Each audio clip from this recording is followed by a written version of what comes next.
2025 was one of the most unpredictable years in real estate. So today we are talking about lessons, milestones, and how we're setting up for 2026. Woo.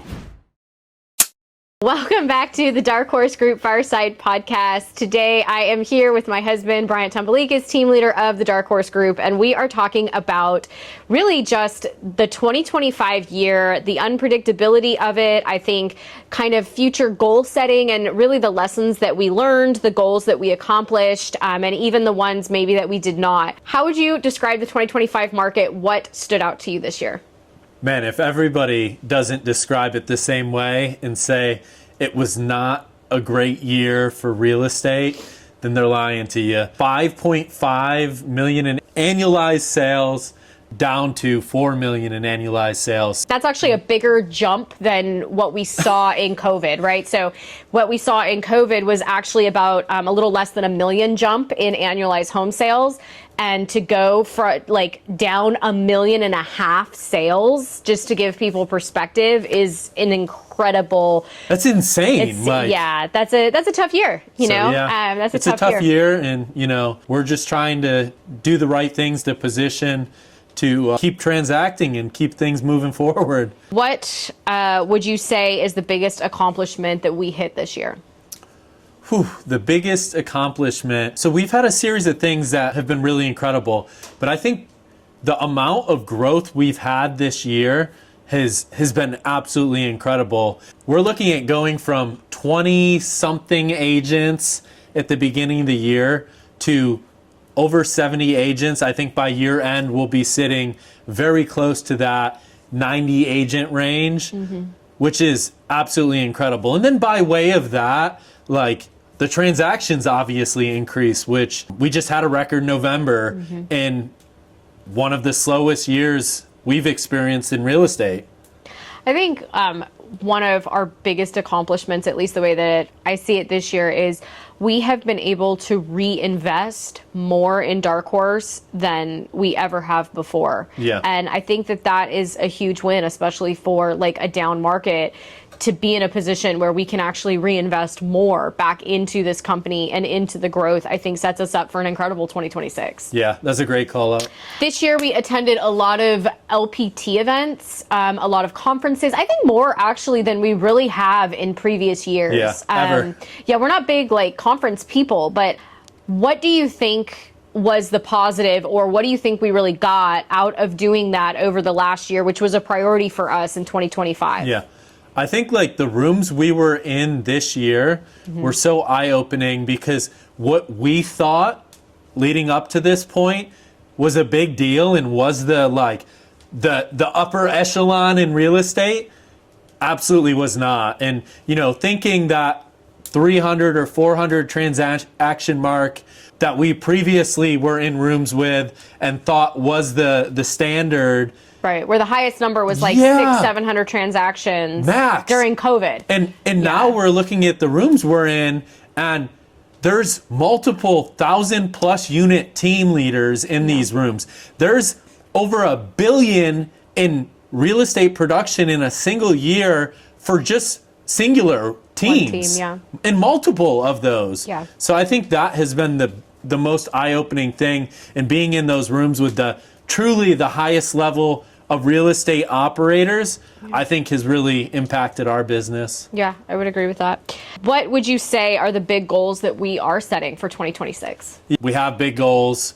We're competitive, and I think seeing the big goals and some of the success of some of the other teams from those rooms we've been in this year has really got us laser focused. So our goal is to have over 200 agents by year end of 2026. And then by way of that, we'd like to transact over 1,000 units during 2026. And that'll continue to position us to some of the much bigger goals that following year. How are we building systems and habits now to hit those goals? What are we doing now that is giving you the projection that we could hit those goals? So I think the reinvestment, like you said, was absolutely instrumental to the growth that we've seen this year and where we're going to go in 2026. So making those massive hires. I mean, we have an incredible director of sales. I would say one of the best in the industry, and making that hire so that we can take off some of the hats that we're, balancing and sharing.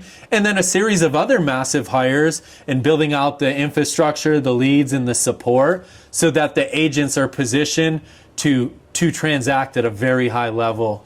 What would you say is either the biggest lesson or one of the biggest lessons that you think we've learned in 2025 that will guide us into 2026? I know for me, it has a lot to do with staying focused on what actually grows the organization. Like any business, like any industry, you have all these problems, and if you don't get to the root of the problem to solve it, it doesn't do anything. It's just like a Band-Aid. Every single issue you're going to face in real estate, the solution very much ties to recruitment. If we're having issues with production and agent productivity is down, is it down because you haven't added anybody to your organization? So recruitment gets you out of any problem that you could have. So I think leaning into recruitment has solved all of the problems that we had. And then by way of that, it's elevated our standards. It's elevated our production. And I think one of the big misconceptions with recruitment, agents get scared and they think that means they're going to get less leads. They're going to get less one-on-one. But with the massive growth we've had, we've able to add in massive amounts of support so that our agents are transacting at a much higher level. I think that was surprising to everybody is that, we were very open and transparent with the agents that we had on our team at the beginning of the year that it was a massive goal for us to keep recruiting. And everybody always thinks that is going to take something off of their plate or, they're not going to get as much. And I think what has been interesting is actually our agents have had access to more leads, to quality leads. We've been able to reinvest more back into them by way of, the increased recruitment. I also think that recruiting to the team and recruiting towards growth and building something towards a vision is so much different. I think recruiting gets such a bad name in this industry. Yeah. You know? I mean, immediately when you start talking about the bad rap for recruiting, I can't help but not think about recruiters, revenue share, MLM, that vibe we're building and what we're doing with the massive recruitment is so different than that.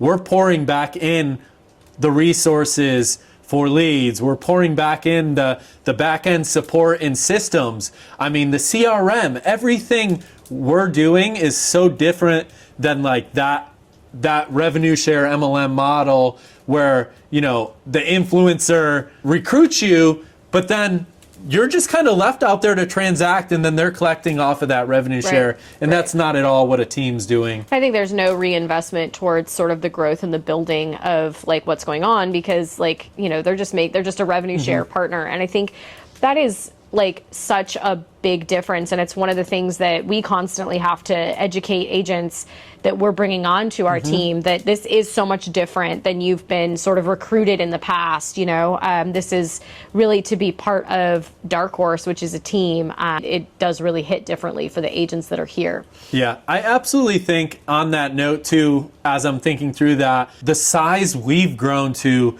nobody in our market's ever seen that. Nobody had transacted over 300 units up until we did. Yeah. And when you start looking at that and you look at the size and the growth, there's that scarcity mindset, and there's other brokerages and teams trying to instill, that fear, or even revenue share recruiters and stuff trying to instill that fear that, when you're on a team that's in the 50s, the 70s, the hundreds, and even potentially thousands of agents, that you're going to get less. But I think that's been the most eye-opening part. You actually get much more as we grow that because then we can reinvest. If this has been helpful and you are having conversations about your 2025, the lessons that you've learned and the milestones that you've reached, and you are interested more in talking about our 2026 goals and what your 2026 goals are, hit subscribe. We'd love to see you back. Let's crush it.